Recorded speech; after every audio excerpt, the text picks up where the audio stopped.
ರೌಡಿಗಳಿಗೆ MES ರೌಡಿಗಳಿಗೆ ರೌಡಿಗಳು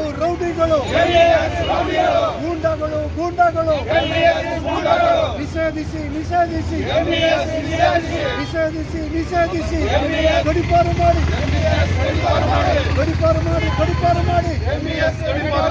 MES ಗೂಂಡಾಗಳಿಗೆ ಪ್ರಾಣಿ ಹಾನಿ ಆಗ್ತಾ ಇದೆ. ಸುತ್ತಮುತ್ತಲಿನ ಜನ ಆತಂಕದಲ್ಲಿದ್ದಾರೆ. ಈ ಒಂದು ವಿಷಯವನ್ನು ನಮ್ಮ ಸರ್ಕಾರ ಅತ್ಯಂತ ಗಂಭೀರತೆಯಿಂದ ಇದನ್ನು ಪರಿಗಣನೆ ಮಾಡಿದೆ. ಇದನ್ನು ತಡಿಲಿಕ್ಕೆ ಮತ್ತು ಇದಕ್ಕೆ ಸಮಸ್ಯೆಯನ್ನು ಬಗೆಹರಿಸಲಿಕ್ಕೆ ಎರಡೂ ಜಿಲ್ಲೆಗಳ ಮೈಸೂರು ಮತ್ತು ಚಾಮರಾಜನಗರ ಜಿಲ್ಲೆಗಳ ಉಸ್ತುವಾರಿ ಸಚಿವರಾದಂಥ ವೆಂಕಟೇಶ್ ಅವರು, ಉಪರಾಜ್ ಶೆಟ್ಟಿ ಅವರು, ಮಂಜುನಾಥ್ ಅವರು ಇದ್ದಾರೆ. ಮೈಸೂರು ಉಸ್ತುವಾರಿ ಸಚಿವರಾದಂಥ ಮಾನ್ಯ ಮಾದೇವಪ್ಪನವರು ದಾರಿಯಲ್ಲಿದ್ದಾರೆ, ಅವರು ಬರ್ತಾ ಇದ್ದಾರೆ.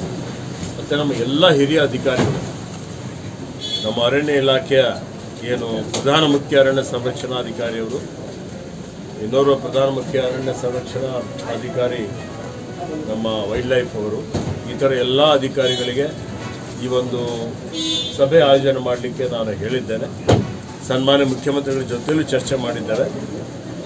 ಬರುವಂಥ ದಿನಮಾನಗಳಲ್ಲಿ ಈ ಹುಲಿ ದಾಳಿಯನ್ನು ತಡೆಗಟ್ಟಲಿಕ್ಕೆ, ಆನೆ ದಾಳಿಯನ್ನು ತಡೆಗಟ್ಟಲಿಕ್ಕೆ, ಇದೇನು ಮಾನವ ಪ್ರಾಣಿ ಸಂಘರ್ಷ ದಿನೇ ಜಾಸ್ತಿ ಆಗ್ತಾ ಇದೆ, ಇದನ್ನು ಕಡಿಮೆ ಮಾಡಲಿಕ್ಕೆ ಎಲ್ಲರ ಸಲಹೆಗಳನ್ನು ತೆಗೆದುಕೊಂಡು, ರೈತರ ಸಲಹೆ, ಹಿರಿಯ ಅಧಿಕಾರಿಗಳ ಸಲಹೆ, ಜನಪ್ರತಿನಿಧಿಗಳಿದ್ದಾರೆ, ನಮ್ಮ ಇವತ್ತು ದಿವಸ ಮುಕ್ತಿಯವರಿದ್ದಾರೆ, ಇದು ಎಲ್ಲರ ಸಲಹೆಗಳನ್ನು ತೆಗೆದುಕೊಂಡು ಒಂದು ಇದಕ್ಕೆ ಶಾಶ್ವತ ಪರಿಹಾರ ಕಂಡುಕೊಳ್ಳಲಿಕ್ಕೆ ಪ್ರಯತ್ನ ಮಾಡ್ತಾ ಇದ್ದೀವಿ. ಮಲೆಮಹದೇಶ್ವರ ಬೆಟ್ಟ ಇವತ್ತೇನು ವೈದ್ಯಕೀಯ ನಮ್ಮ ವೈದ್ಯರಿದ್ದಾರೆ, ಆ ವೈದ್ಯರು ಇವತ್ತು ನಮ್ಮಲ್ಲಿ ಸ್ವಲ್ಪ ಮಟ್ಟಿಗೆ ರೂರಲ್ ಸೇವೆಯಲ್ಲಿ ನಾವು ವೆಟರ್ನರಿ ಡಿಪಾರ್ಟ್ಮೆಂಟಿಂದ ತೆಗೆದುಕೊಂಡಿದ್ದೀವಿ. ಆ ವಿಷಯದ ಬಗ್ಗೆನೂ ಪರಿಶೀಲನೆ ಮಾಡಿ ಅಂತ ಹೇಳಿ ನಾನು ಅಧಿಕಾರಿಗಳಿಗೆ ಹೇಳಿದ್ದೆ.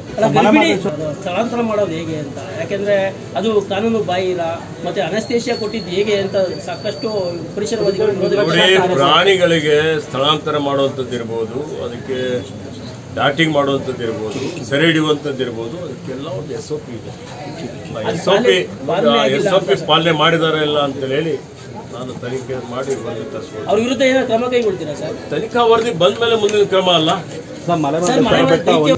ತನಿಖಾ ವರದಿ ಕೊಟ್ಟಿದ್ದಾರೆ, ಅದರ ಮೇಲೆ ಈಗಾಗಲೇ ಕ್ರಮ ತೆಗೆದುಕೊಳ್ಳಿ ಅಂತ ಹೇಳಿದ್ದಾರೆ. ಸಾಕಷ್ಟು ವಿರೋಧ. ಹುಲಿ ಸಂರಕ್ಷಿತ ಪ್ರದೇಶ ಮಾಡಲಿಕ್ಕೆ ಇವತ್ತು ನಮ್ಮ ಅದೇ ಈ ಸಭೆಯಲ್ಲಿ ಶಾಸಕರ ಒಂದು ಅಭಿಪ್ರಾಯವನ್ನು ನಾನು ತೆಗೆದುಕೊಳ್ತೇನೆ ಮತ್ತು ಜನಾಭಿಪ್ರಾಯವನ್ನು ಸಂಗ್ರಹಣೆ ಮಾಡ್ತೀವಿ. ಅವರೆಲ್ಲರ ಅಭಿಪ್ರಾಯವನ್ನು ತೆಗೆದುಕೊಂಡೇ ಮುಂದಿನ ಕ್ರಮ ತಗೊಳ್ತೀವಿ.